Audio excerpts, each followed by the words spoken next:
Hey everybody, what's happening? And now for something totally different. Nah, I just wanted to do a little intro here going into this next video. I'd like to say thanks to all the new subscribers and everybody that's been commenting on all these videos. It's really kind of heartwarming. You know, I never expected to have any kind of res- I never really expected to have any kind of what would you want to say, response or anything. I just kind of posted those videos as a reference, but I'm glad there was some response, and I'll keep doing it. I'm not an amp repair man. I'm a auto mechanic by trade, but I've been playing music since the '90s, on and off. For the past 10 years or so, I haven't hardly played at all. That's why I actually pulled all this stuff out of the closet and was just going through it, and I found that Kitty Hawk in the back of the closet behind a bunch of PA speakers and my old PA and stuff. It, so it's not a BS story about that. It's really true. I had just played my twin once I got to the point to where I had started playing out once in a while and the Kitty Hawk broke. I had my twin. Now I didn't need it, and so it just sat and it got forgotten about in the back of the closet.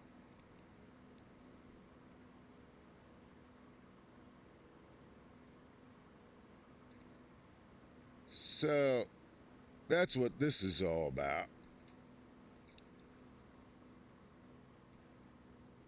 Man, I love this Spitfire. What just happened? She's, man, this Spitfire is sweet. And DCS is run by Nick Gray and the guys at Farnborough and Duxford, the Imperial War Museum. He owns all the airplanes, or is the head curator. I believe he owns them, and he partnered with DCS. So this thing is based on a real Spitfire. I mean, he flies them.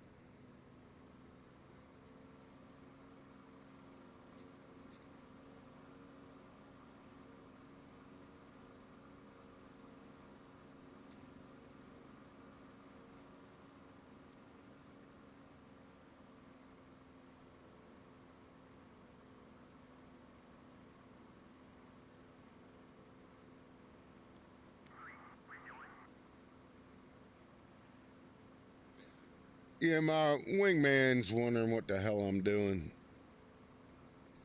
So that's all I wanted to say. Thanks to everybody.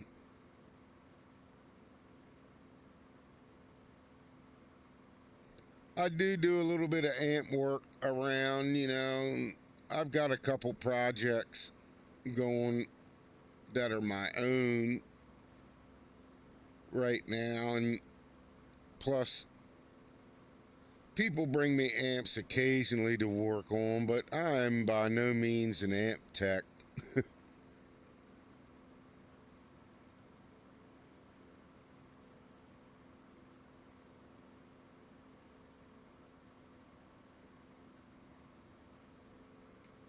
I'm not a pilot either.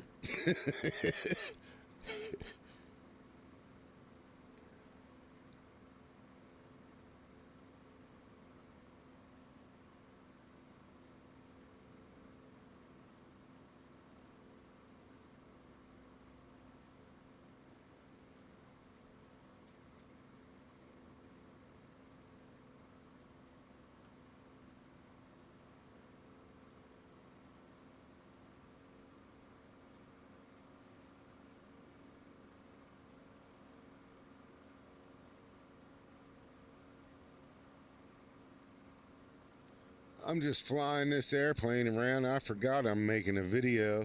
All right, we can start the video now.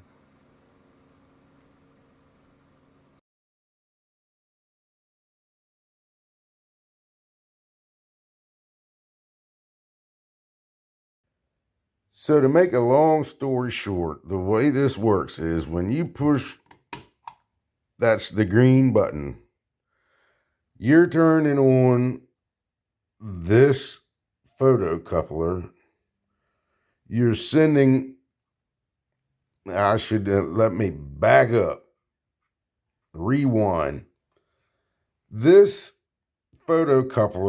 this pair of photo couplers are run by negative and positive 6 volt.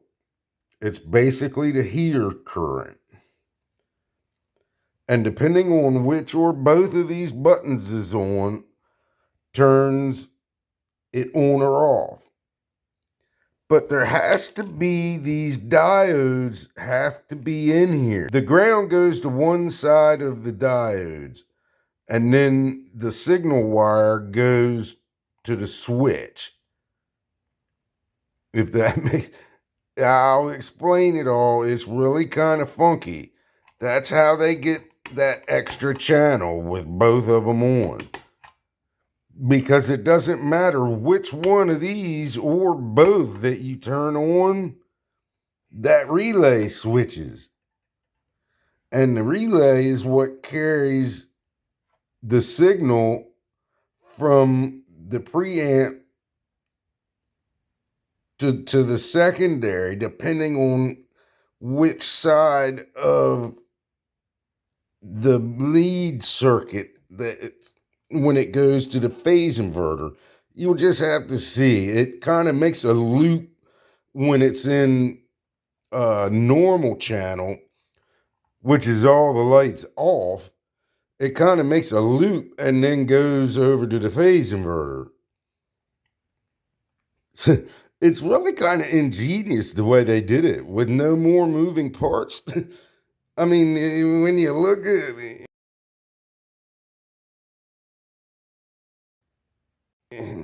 and I'm still waiting to hear from I've heard from him.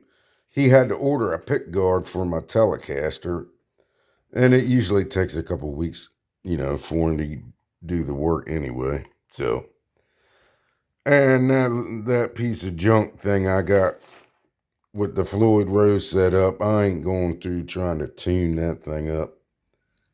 So I don't want my first playing on YouTube to be through an out of tune, out of tonation guitar, intonation, an out of tune, out of intonation guitar.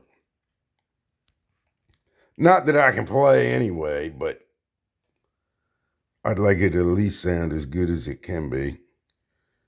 But yeah, this thing, I might later on in the video pluck a couple notes just so you can hear all this work. But the reverb. The reverb works all the time with no foot switch plugged into it. When you'll see the way it turns off this transistor down here, the 24 volts turns it off. You'll see how it works, the way they've got it wired up.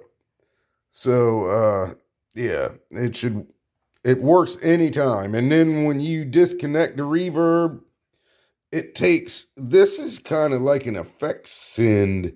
It's almost another volume the way they've got it set up. That's the reverb, but it's more like the effects loop than it is just the reverb. So, all right, we'll go in here and we'll see how this goes. All right, I'm going to start out here. This is the diagram for my twin, and I'll explain why I've got that up here. course, everybody probably knows this is the roach. This is the same thing as them photocouplers that is inside of that Kitty Hawk. It's the same exact thing. When you push on that button, it sends the signal through and turns on that photocoupler and lets the signal flow through. Okay? It's the same exact thing. Only I think it's rated for more. It's like a 7 amp one, I think it was. But if you look, that twin is basically what that Kitty Hawk is with some changes. uh yeah. Anyway, let's go back here to the Kitty Hawk. If you look at there's the phase inverter of the Kitty Hawk. It's the same thing, man. 470 ohm, 1 megs, 41 volt, 27 volt with a 10K. Now look at this. It's the same thing. 470, 1 megs. The only thing is they've got a 22K going to the tail instead of a 10K and a couple different capacitor values. It's got the same 100K ground though. It really there's a there's an interview that just came out in the past week or two with one of the Roy brothers that's just recent, that is like just within the past month or two, that this guy did an hour-long interview with, I forget which Roy brother it is, but he goes into the whole history of the Kitty Hawk.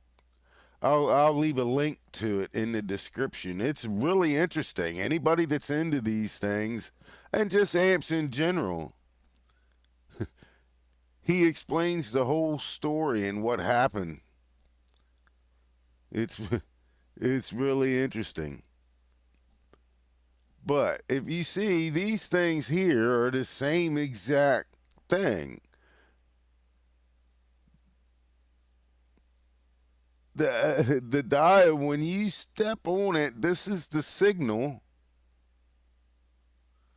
See, this is the relay, which is this part, right? This is the switch part, and this is the signal part. This is the other side of this. See, they're only showing the wiring on each half of it one at a time to make it less more confusing, I guess. But basically what they're doing is they're feeding in 6.3 volts from the power supply that's going to the ring, the barrel of that jack for the foot switch. And then depending on which one you push, you're going to give it ground. And also, this is the diode light. They're not telling you that it's actually a light, but it's a LED. And depending on which one of these you turn on, see, one of them is 6 volts positive. This is the switch on the front. When it's in normal position, there's no power flowing in through any of this. So that's when you wind up, this is the signal path. It can't go that way through the gain stages because it can't, because it's not turned on. So it has to go up this way to the phase inverter this way. See, it goes through the master, through here, that way to the phase inverter. And then it goes through the other side out to the output. So when you click that, then you're opening up the route where the signal can go this way through the gain stages. And then you got overdrive.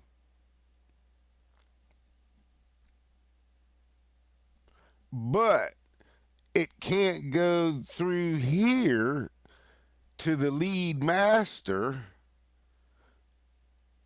It's got to go from here back up here to get back to the phase inverter. And that's not taking into account the reverb. That's a whole nother ball of wax. Because it's got to go to the reverb stack. Or, well, not stack, but through, I guess it is a stack. But, and then it's got to come back through the effects loop that way to get to the phase inverter. And then when, at least I think, now this is, take this with a grain of salt, anybody that's watching this. But it would have to go back around that way to be able, if the effects loop is enabled.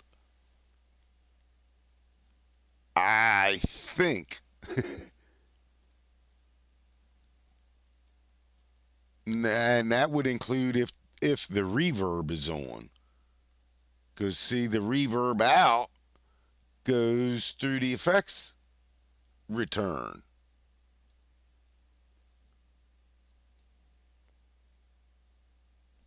So that's why over here, see, so you've got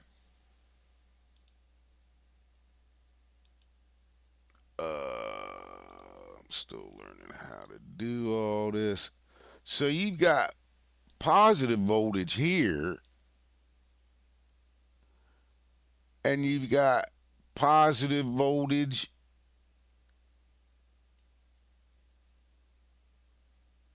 yeah, they're both negative. See?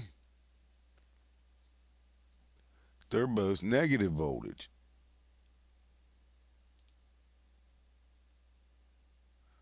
We'll just make it black.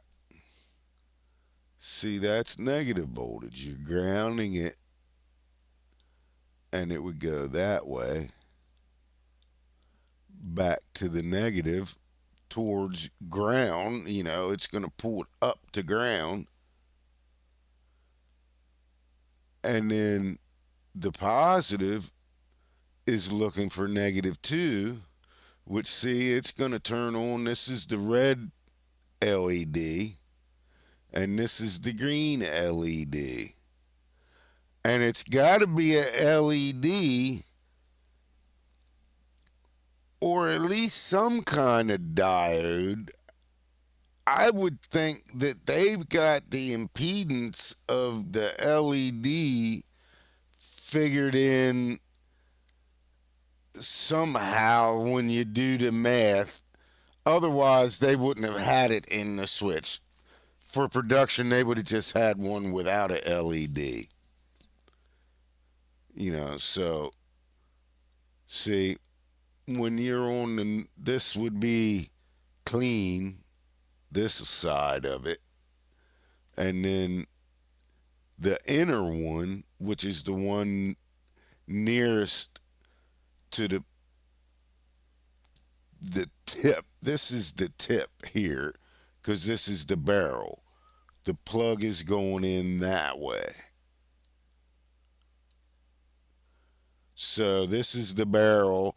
That's the one closest to the barrel. And then this is the one that's furthest. This is the tip. So the tip is the one for lead, right? Let's make sure here because I'm trying to.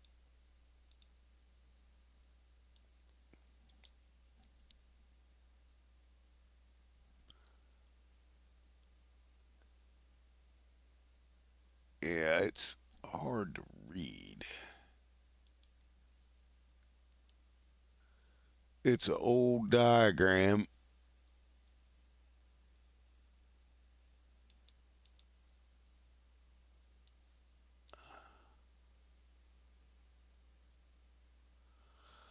And this thing is all over the internet. I can't see why it would be. I mean, I've seen this diagram all over the internet, and nobody else has got busted for it. I don't know why I would. So, this is A and B, and that's C and D, right? That's the normal channel. You go over here, and it's A and B, and C and D. See? And that's the normal lead channel, which would be with the LED on. So then you turn off the LED, you turn off the lead, the green channel, and turn on the red channel,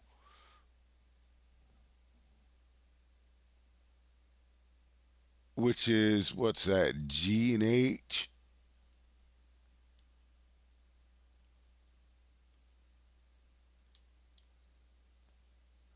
A and B and G and H. That's the lead channel.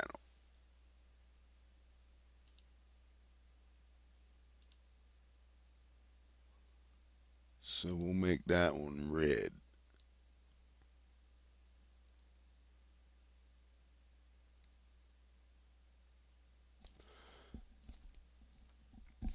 Excuse me for a second.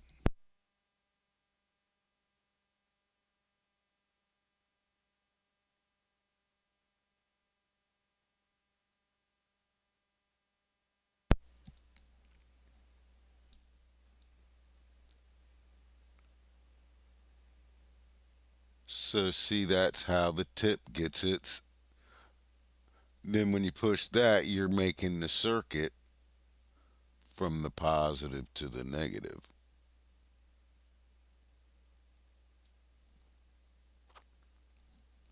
And then it's going to pull it up. And then it's the same. And see, it's got to be a diode here because you wouldn't get channel separation here, which I think was one of the problems I was having. But it wasn't this diode, it was a diode over here. I got, I can't remember now. I've been to sleep since then. But that's how this thing works. You've got positive here, and then it's going to ground whichever one. And that's why the housing has to be grounded. See, this is in.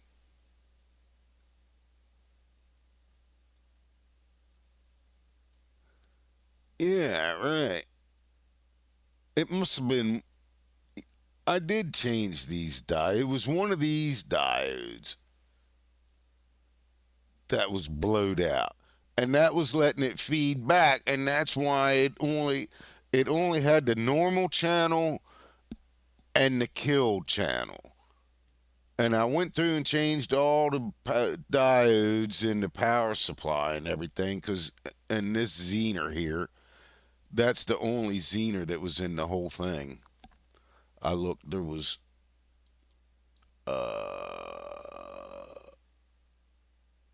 this one here for the bias, but that's just a regular. That was a regular 007. But this thing's really basic for a high gain you know, a real 4 channel amp. It's got 4 separate channels. It's only one channel, but you don't need to jumper the channels.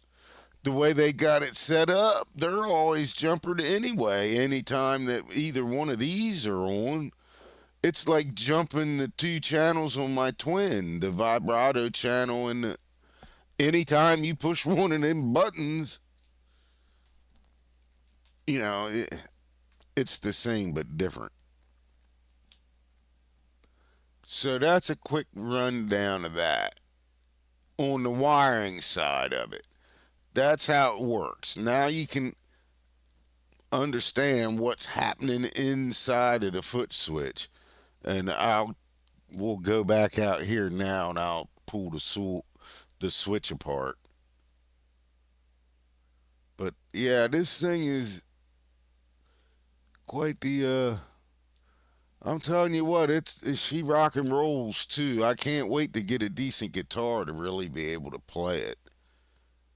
That old piece of junk I got. But my telly, man, it's sweet. So I'll be right back.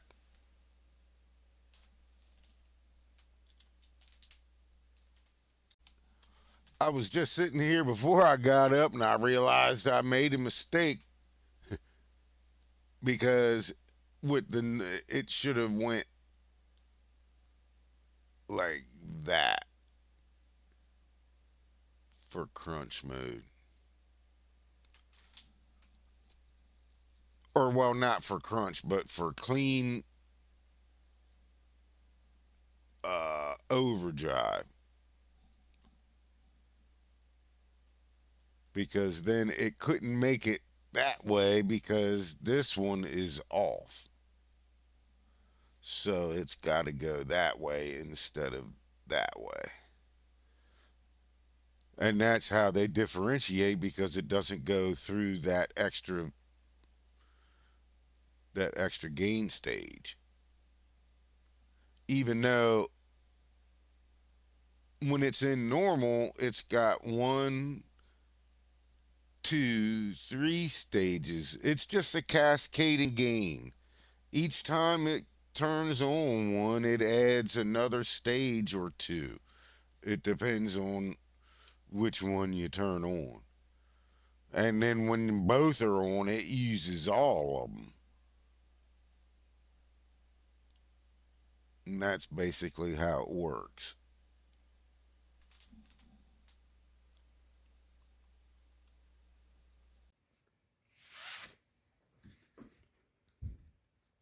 Okay, so here we are. This is the inside of it.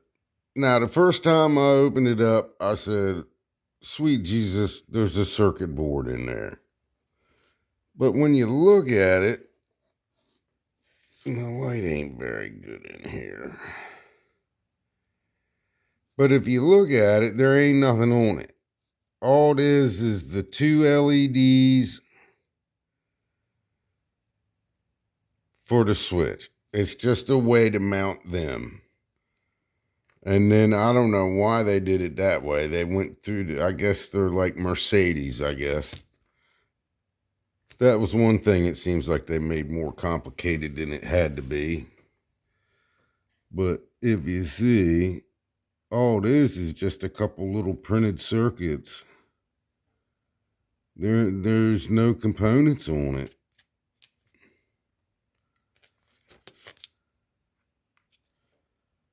There's nothing on it.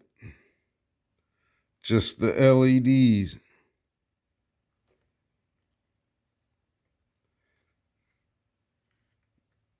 But I saw a letter that was written by a guy named Klaus that worked in Germany for Kitty Hawk. And he said in this article that he knew that guy Wolfgang. I think Wolfgang was the head of the development team that this guy Klaus worked on. And he said that for it to work right, it had to have these LEDs in there. So, and I mean, it even says, there's the diode. So I don't know if this is answering your question or not, but this is the inside of it.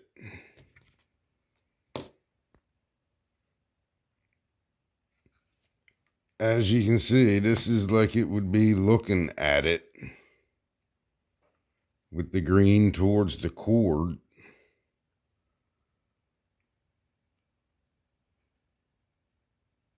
And the cord is just a 3-conductor cord that goes in, as you can see, and then it comes into the diode, out of the diode, into one side of the switch. All right. It's just, it goes underneath. I replaced the switches. And then the other side, the two switches are just jumped together.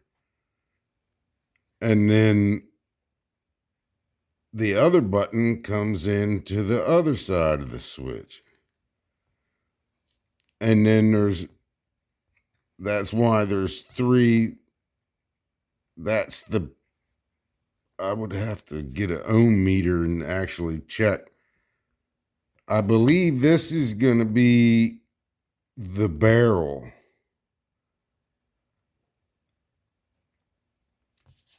And then, yeah, they've got white as being the normal channel. And then red is lead and black is the barrel, which is the 6 volts. So it's actually running 6 volts negative into the right. It's kind of confusing, but that's how they did that.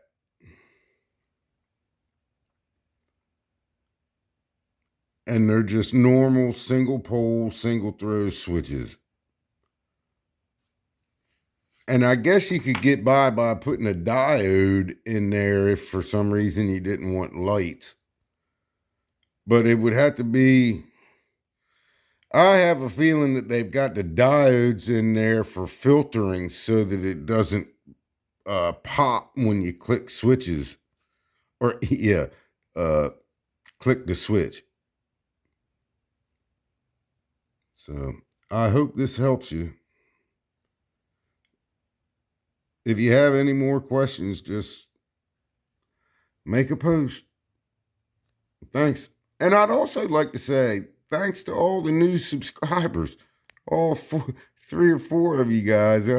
Thanks, man. I'm really amazed anybody would even pay attention to this. Alrighty then, I'll see y'all later.